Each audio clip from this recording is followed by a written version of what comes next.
Good evening, everybody. Hi, I'm Dr. Bob. I'm Bob Weathers here with your Vitality Project, and we're kicking off the new year tonight with our first live event. My dear friend and our colleague here at your Vitality Project, Michael Morar, is in transit from California back to Texas, and he'll be joining us over the course of the next half hour, even if for a few minutes. He let me know that he's en route, and so he may be joining us in just a few minutes. But I thought I'd go ahead and kick off our conversation, and then he'll join us, and we'll collaborate from there. Tonight's topic, the title, I've put it here in the chat, How to Bring in the New Year with Skillfulness, is associated with a text or a post that I made that's been published this week on Facebook and YouTube, and it'll be associated with this particular presentation. I recommend you to check that out at Vitality Project, the Facebook page for Vitality Project. But what I'm talking about in this post and in the video that's associated with it is how do we build skills to bounce back from stress? And how is that related to our recovery, particularly from addictive behaviors, whether it be addiction to a substance or addiction to compulsive behaviors that are self-defeating or self-destructive. And I'm speaking to you tonight with heavy heart, owing to all the news today in Washington, D.C., with the storming of the Capitol building and the violence that's ensued there. It's very much on my mind. In fact, it's enough on the mind of clients that I've seen. I had 2 clients later today, call to cancel and ask to reschedule for later in the week. They were simply too upset to meet with what's going on nationally. And I contemplated not meeting tonight with you here on our video post, but I thought, no, I'd like to do that out of respect to what it is that we're talking about this week, which is about resilience. In fact, the next several weeks at the Vitality Project, I'll be doing a series of posts that are related to a book that I'm currently writing with my dear friend in South Africa, 𝗙𝗍𝗄. He and I are co-authoring a book that is based in what I'm calling resilient experience skills training. I have to think about it for a second because I'm still getting used to it. REST, Resilient Experience Skills Training. And I figure that this is as good a chance as any to talk about building a resilient experience in the face of distress. This happens to be on a collective level. I'm seeing that Michael has just joined. I'm going to have him join us. I'm going to get him up to snuff, and we're going to dive in. Hello, brother. Good to see you, Michael. Hey, Bob. Thanks for joining us. I let everybody know that you were en route somewhere between California and Texas. I wasn't sure when you'd be here. Michael, can you hear me? Could you hear me right now or not? Yeah, and okay. I could hear you before I joined as well. Okay. So you have a sense of where I'm going with this. I've got heavy heart. I almost reached out to you. You and I've been in communication earlier today, and I thought, damn it, let's talk about this in light of what's going on. Let me finish my thought for just a second where I was going, Michael, and I want to invite dialogue with you and me. Sure. I was talking about the idea of resilience, which is the theme du jour of the next several weeks. In some ways, you could say that's the theme of all of the posts that we've made at your Vitality Project, but it's very explicit right now. And one of the pieces that you and I have talked about for sure, including here, is that part of health, psychological, physical, and spiritual health, part of health is situated in the societal, in the collective. And you're in a training program right now, getting your doctorate in a program that thankfully has, I think, more appreciation for that than a lot of clinical psychology programs, certainly than the one I went through. There just was a non-awareness. I remember taking electives in the School of Theology at the seminary where I went in social ethics because it was my intuition that I needed to develop that, and it was not part of my curriculum in psychology. So ironically, I had to step out of psychology into theology and philosophy. but it certainly wasn't enough. Wasn't adequate, and that's 40 years ago. And thankfully, there's been some evolution, and you're in a very advanced or progressive program right now. So we're in the midst of all this. I know you've been reading about it today, although we've not spoken of it, Michael. And so maybe we can talk for a few minutes about how to talk about collective distress and crisis and the impact it has on those of us that are in addiction or vulnerable to addiction, and how that might relate to recovery and health. This won't be the last word, but at least we're going to be acknowledging it here tonight. I sure want to do that with you, Michael. So I don't have any agenda, Michael, other than whatever resilience is, which is finding some way to stave off stress, and this is bona fide stress on a collective level, to stave off stress, converting into distress, and then converting into relapse. And so it's just to talk into that, my friend. Yeah. Well,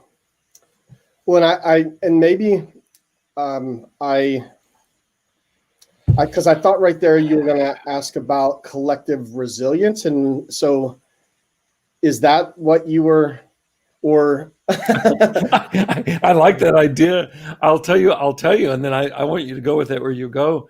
I think that I've got friends, for example, in Europe that suspect that all Americans must just be thoroughly ashamed of ourselves, and that's not completely irrelevant. But there's a way that when he talks about it, I think it removes the individual too much from my comfort. And it's not that we don't have wholesale cultural earthquakes going on, Right. especially this last year. But I feel it so personally. So I guess what I'm thinking about, Michael, and I'm really happy for you to amend this, is there a way that we can talk about managing social, economic, political, racial, just go down the list, gender, distress? Is there a way to talk about that, and how we as individuals can find a way, individually and in connection, like you and me, to navigate? So however you want to fashion that. I don't have a collective or an individual magic wand, but I just at least want to talk about it, Yeah. Well, I think just so many different things pop up. Let me see if I can focus in on one of them. Yeah. Because did you lose? Oh, there I am. Something just happened. We're back. Yeah. Okay. Yep. Sorry. Did you lose me audio as well, or just the video? Just curious. I think we lost one word. It was just like I looked down and I saw it. Yeah, and I fixed it. So yeah, I think we're good. I'm remembering back to my master's program, and it was a class that we were talking about. I think it's really easy as a white person to, and as a guy as well, to kind of forget about or not acknowledge or not even see it as a privileged position that we're in. And so we were talking about those things. And I think that we did an exercise that kind of illuminates privilege that I'm not exactly fond of, but I appreciated where it was going. And so it then kind of, we were talking about the people who had less privilege, and then the word resilience came up around that, right? And I think kind of the white people who felt more privileged said, well, at least you guys are resilient or something like that. And it was kind of like, yeah, that's right. That's good. But we're kind of tired of having to be so damn resilient, like it's, so that is like the first thing that pops up around that, which is to say, like,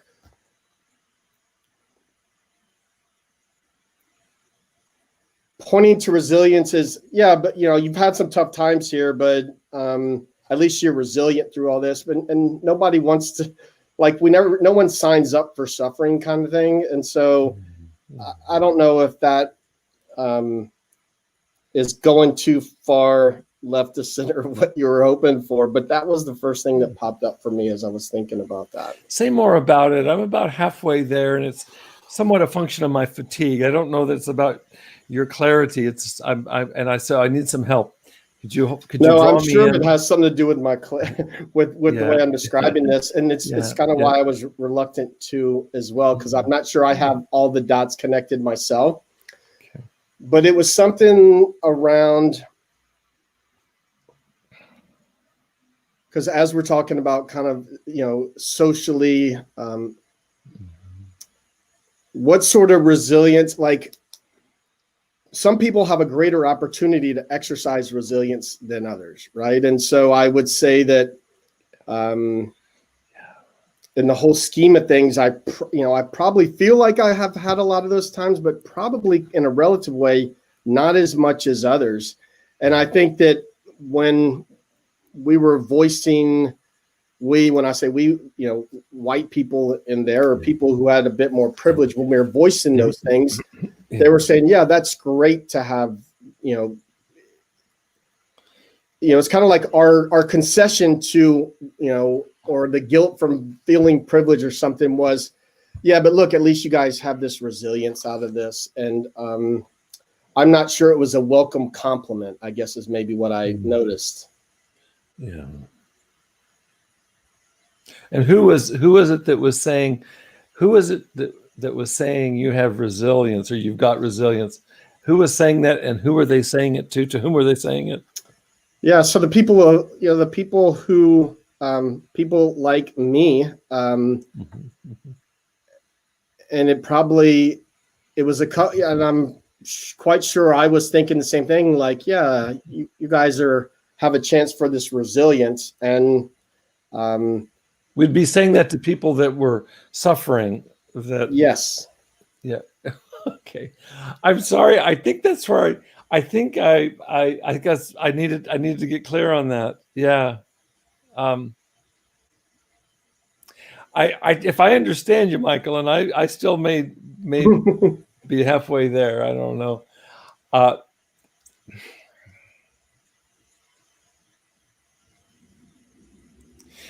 We sure would want to be cautious about tossing that one around now, wouldn't we? No. Yeah, no. Yeah. I'll tell you, it's conditioned so much by my kind of year-long study right now. I do it every Sunday morning. I spend an hour or so with the book of Job from the Hebrew Bible, from the Old Testament. And I'm very slowly but very methodically doing this. This is my third study of the book of Job in adulthood. And it's been a profound book to me. Else I wouldn't have studied it 3 times. And I'll take like a year in it. I mean, I spend a lot of time in it. His friends do that with him. I mean, not literally, but close to it. That it's just an example. His so-called friends are around him as he suffers just incredible comprehensive loss in his life. And it's really a study of how unhelpful all that bullshit can be from so-called friends, you know. And yeah, those friends might be politicians, they might be family members, they might be psychotherapists. It doesn't really matter. yeah. It's just really just all. And I think the reason why it comes up for me is exactly that, is that I think I've heard it tossed around like this resilience thing, and I think we have to be really careful with it in terms of how we're using that, and also because I think that given the opportunity, there's always these exceptions, but I think most people have the resilience, and most people put in the right or the wrong circumstances, their survival instinct, or however you want to, you know, I think we're talking about it here, like in resilience, it will likely kick in. The problem, I think, sometimes is if at some point our ability to respond might get to be more and more difficult. So in other words, like whether it be obviously addiction is what we're talking about too. And so at some point, if we're not responding to that, I think it gets harder and harder to display resilience the longer we may not respond to in a resilient way right off. And I think that as time goes on, then that gets to be a bit, that suffering can get to be a bit more comfortable and then harder to kick in the resilience. Yeah. Yeah. You remind me of the stress researcher, 𝗓𝗨𝘂. He's kind of the father, as you know, of modern stress research. And he talked about general adaptation syndrome. And it's what we translate nowadays into just burnout. It's the earliest kind of systematic study of the phenomenon of burnout, whether he was very interested in the physical aspects of burnout, but the psychological aspects are so hand in hand with the physical. But you can just literally wear a system down till it just erodes down to a nub, and it becomes almost like an academic exercise to talk about resilience in that condition. Yeah.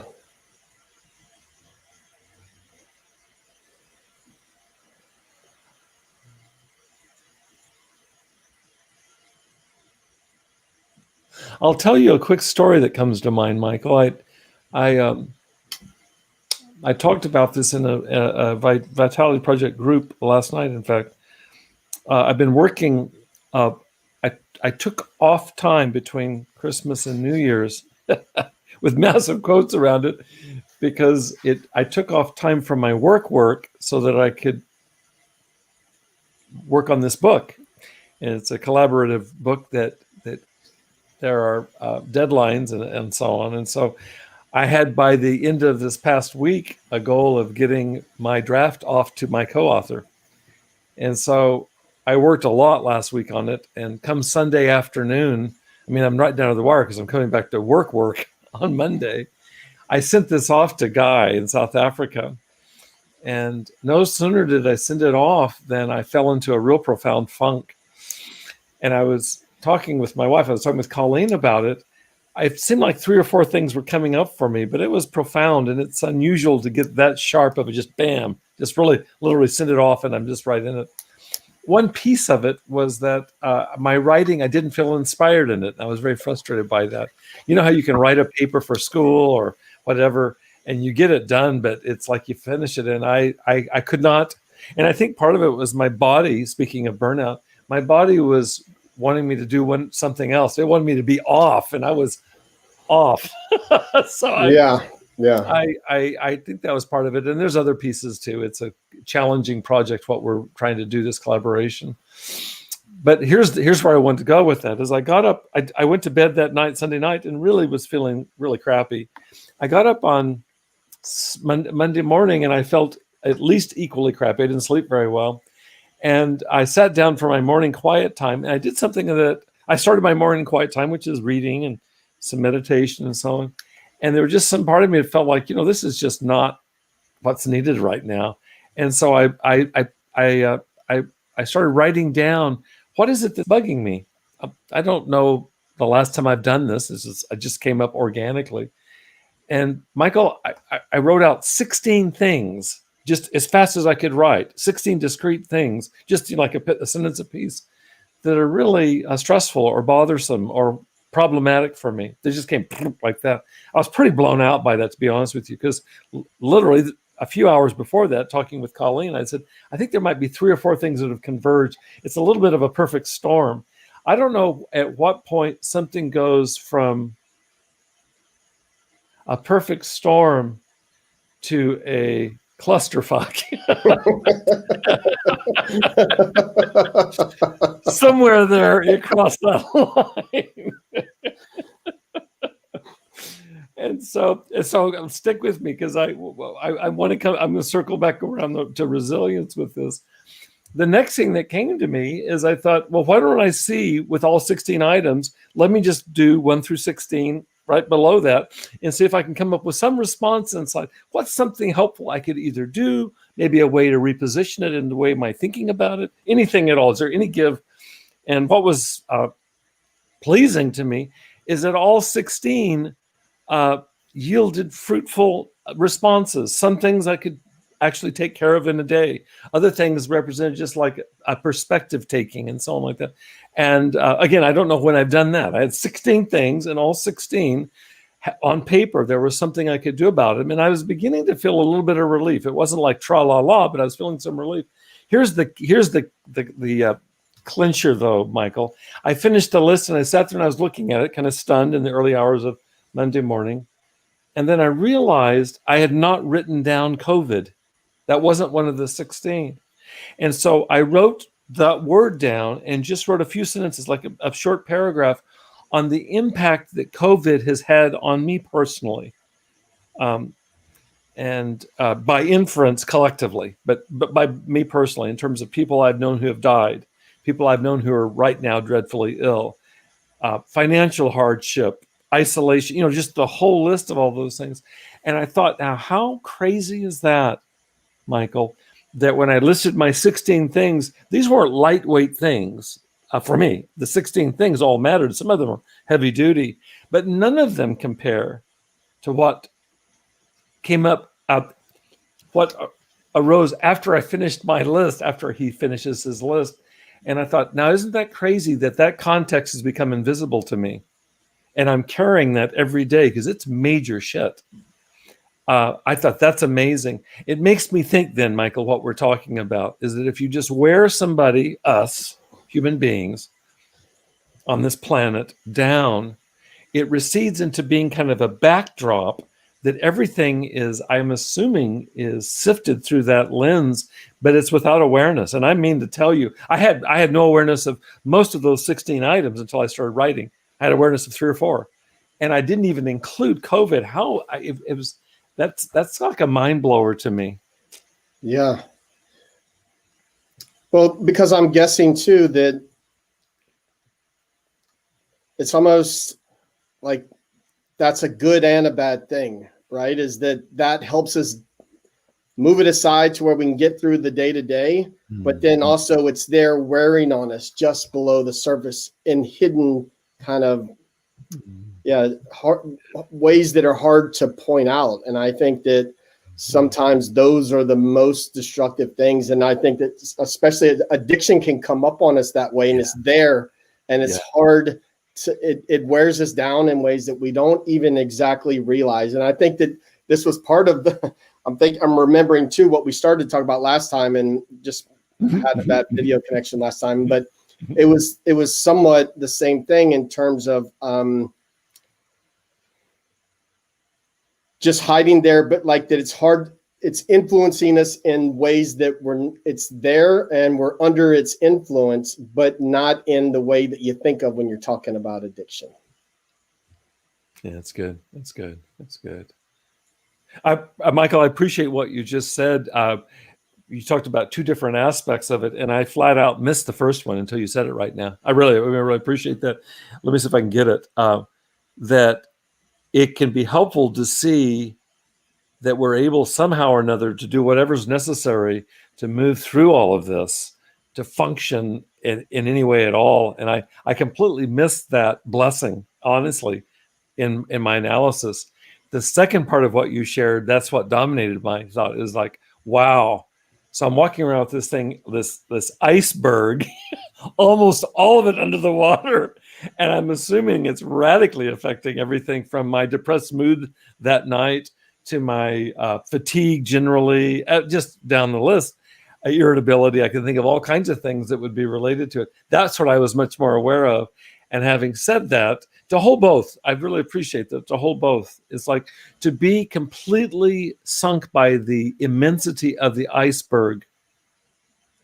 There's a poem I've been working on memorizing, and she says, to see the size of the cloth. She's talking about human suffering. She's talking about sorrow.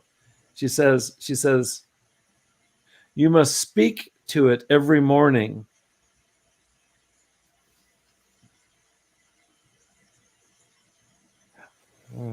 And I can't remember the middle line. I can't remember, too tired to remember it. But the third line in this passage is to see the size of the cloth. And I always have this image of just, it stretches to the horizon, And yeah. You know, what we're talking about with resilience, it makes, I don't know if I can connect all the dots now, because it's the end of the day, but somehow I figure, let me see if I can somewhat, is that the parts of that are hard to notice that cause us distress. And actually, I just lost. but we're doing this on purpose, you guys. We're actually not tired. We're just pretending as if we were tired and how we would struggle with resilience. I had a 3-hour interview right before this, so my brain's probably a little toasty. Michael. Oh, Michael. Is that what brought you to California, was the interviews? Oh, yeah. I didn't, you know, when you sent me that email, that text earlier today, I've had those two, but I didn't connect them in my own mind. Speaking of being harried. Oh, wow. Well, we'll talk later about that. Well, you have every right to be going blah, blah, blah, blah, right now, as far as I'm concerned. Yeah. But I think something to do with the fact that you didn't notice that it was COVID is the same thing that makes it tough to even notice even when we're being resilient, because part of being resilient is able to push that aside and kind of almost forget about it in a way, to continue working through it. And at the same time, it can come back to bite you, because then it's working on you and not able to exactly see it. It makes me think, as I listen to you, Michael, I don't know if I'm going to be able to express this with beans, but that we have to be careful about turning resilience into a thing, you know?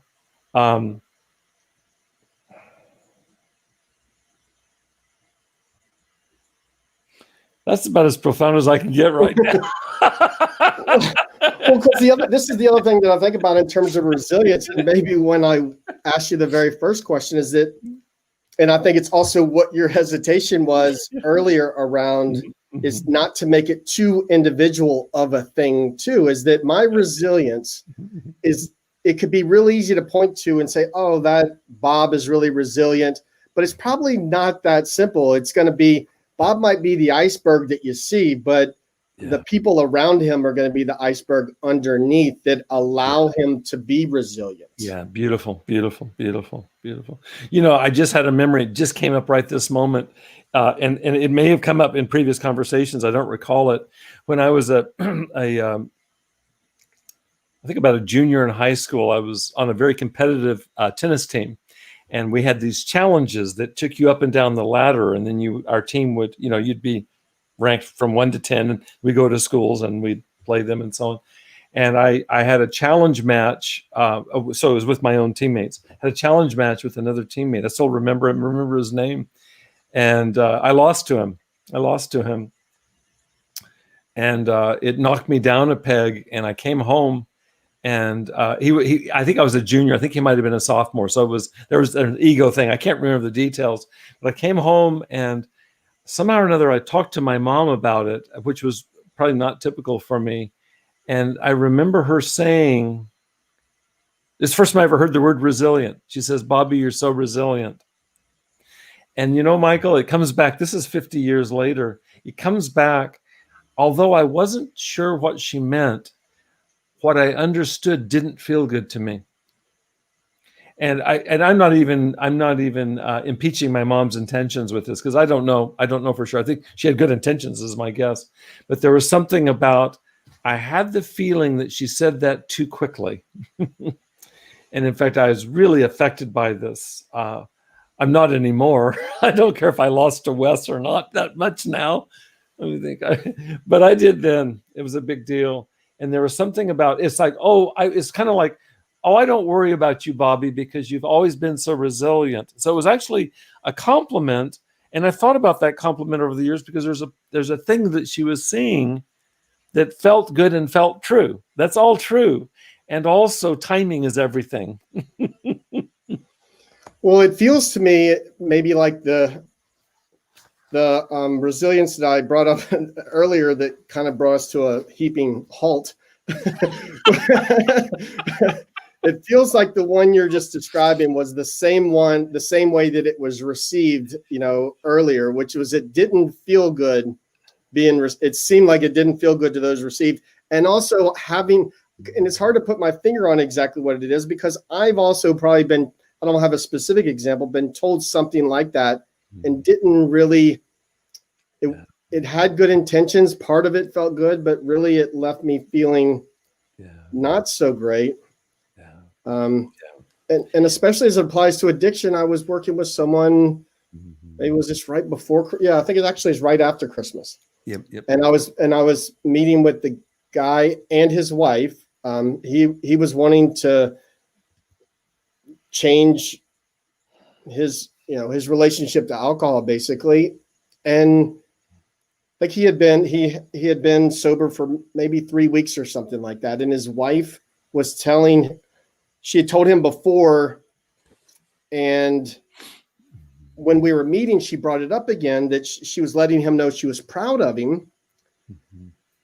In the same way that I feel like we were talking about, like that your mom spoke of this, and that because he was not receiving that in a way that felt great to him. And I understood what he was saying. I couldn't exactly name it. I tried to help him, and I think it still served its purpose, but it wasn't landing on him like she was intending it. And at the same, I knew what he meant, but I couldn't exactly put words to it.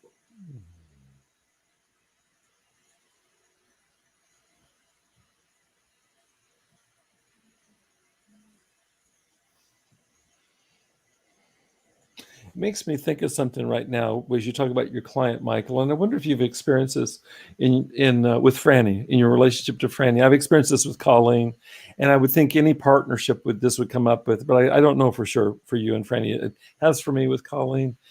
There are times that she'll make a compliment to me, offer a compliment, and I haven't analyzed it this way before, but it feels like it's less of what communications theorists would call a report. It's less of a reporting than it is a command. It's got some kind of agenda underneath it, or some kind of subtext. And I could be wrong, and I think some portion of the time I am wrong because I have my sensitivities. I don't expect I'm always wrong. All I know is that whether I'm wrong or right, I have reactions sometimes to compliments. Again, it makes me think of your client, well, your couple, the clients. That's something that can be offered, I think, as a sincere compliment, if it's not really clear, clear of other accoutrements, if it's not clear of other agendas, and also if it's ill-timed, that it can be really received as anything but a compliment, almost like a what's that idea of was it a backhanded compliment? What does that term mean? I think that's something like that one might have ill intent, like backhand compliment, I think. Okay. But it's along those lines, I think. Is it? Okay. Yeah. Makes me think of what we're talking about. I had no idea where we'd go tonight. I'm pretty sure this is the only post that's ever been done in the history of humankind on the topic of resilience that went where we went, which I think is outstandingly cool. Is looking at resilience and looking at it as a moniker, as a term, as a compliment maybe, and realizing that it's like with anything, that these labels are useful. I really appreciate you in some ways ennobling my process the other day, the part that I missed. But as with anything, there's a shadow side to it, and there can be a real shadow side to this term, especially if it gets turned into a thing, a label, and that we exercise care with that. And I'm pretty sure I think there's a reasonable probability that no one's ever talked about it quite this way in a podcast. Yeah. And I find value in that because I think there's value in what we're talking about. Yeah. Do you agree? Do you agree? Absolutely. Absolutely. And I'm not sure I could even recreate what we've talked about. Oh, I'm pretty sure that's not possible. It's quite state specific. Make you have a 3-hour interview, travel all over Kingdom Come, have me go through whatever I've been through the last 10 days or more, and reach us both at the end of the day. It's later. It's a couple hours later even for you now than it is for me. I'm pretty sure the stars had to line up just exactly this way. I do hope that anybody who's listening can glean some value from it. It may not be there. I get it, and I'm grateful to you, Michael. Somebody reached out to us recently and said how much they appreciate what it is that happens between us, and I shared that with you. And I don't know if tonight's a good example of it. It might be a bad example of it. I don't know, but it's something about it's about what comes uniquely up between us. I personally value it greatly. I do too. I mean, I appreciate what emerges without us kind of, things emerge, and sometimes it's more artful or prettier than others, I'm working right now. I'll finish with this for myself and allow you the final word. I'm my dear friend Jim and my wife Colleen. I've been meeting for the last 9 months, a couple times a week. His wife passed away back last March, and we've been meeting with Jim. It's coincidental with COVID, so we've been meeting with him online a couple times a week. We started off 3 times a week, and we ratcheted it back to twice a week, but we've been doing it religiously. And we started off for the first several months. We studied together the book-length poem by T.S. Eliot, The Four Quartets. Jim is quite expert in this, and we're interested in learning more. And then we finished that, and that was just the prelude to what we're doing now. We're now studying a book that's called The Philosophy of Gabrielle Marcel, who's a French existentialist that is just absolutely wonderful. But Jim has been our guide through both of these, and we have this trialogue every Saturday afternoon and Monday afternoon together.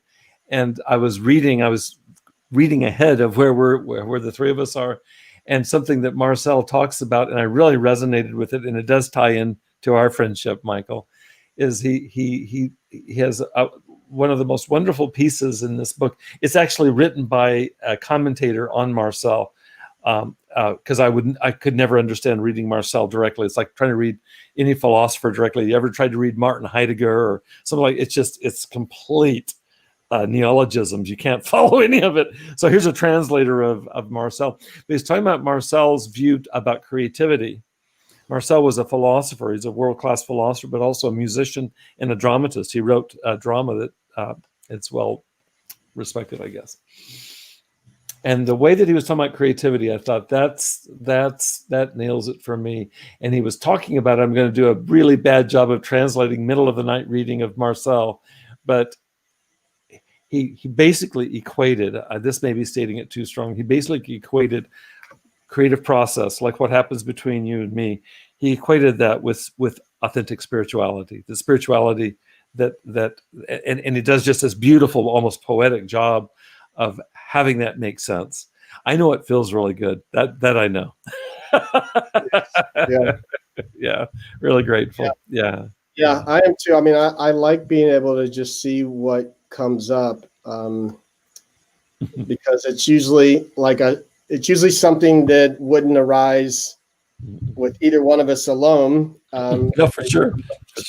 He actually Marcel calls it creative communion, and that the commentator who writes in English, Marcel was French, and so it's all translated. But the term that he uses, you'll appreciate this, and he traces it to Marcel, and the book is 50 years old, so it precedes a lot of the language that you and I would learn from psychology, particularly more in its postmodern forms.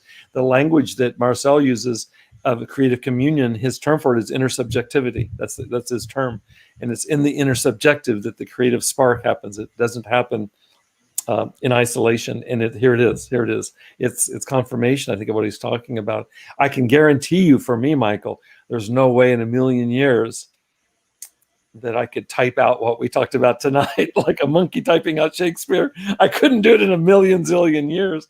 And I sit with you on a night that we're both famished, we're both tired, and still it comes through. So it's a beautiful thing. Yeah, grateful. Yeah. Well, and just maybe I'll sum up what I think what you and I are talking about right here is the same, and also because it's hard to exactly put language to it, but I think the same way that we're talking about our interaction is the same way that I'm thinking about resilience, in a way that it's not exactly just located inside one person, and it's something that happens in context with other people. And so I think it's a lot more complex than just the word resilience and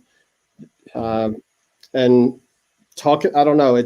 There's a lot to it, and I think that there's also a shadow to it as well. Yeah. I've got to give a postscript to that. I hadn't intended to, but I've got to. It's so pertinent. It's so timely. I think it was on Monday night. What's today? Wednesday? It was Monday night. My dear friend, and you know of her through our work together here at Your Vitality Project, Angela McLeod, who comes on Fridays and we co-present together. Angela sent me a link to about a 5-minute interview with the neuroscientist Stephen Porges.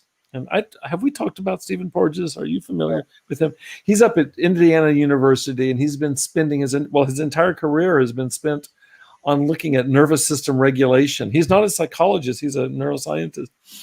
And she sent me a link to 5 minutes that he gave. He had an invited address to a conference on recovery, addiction recovery.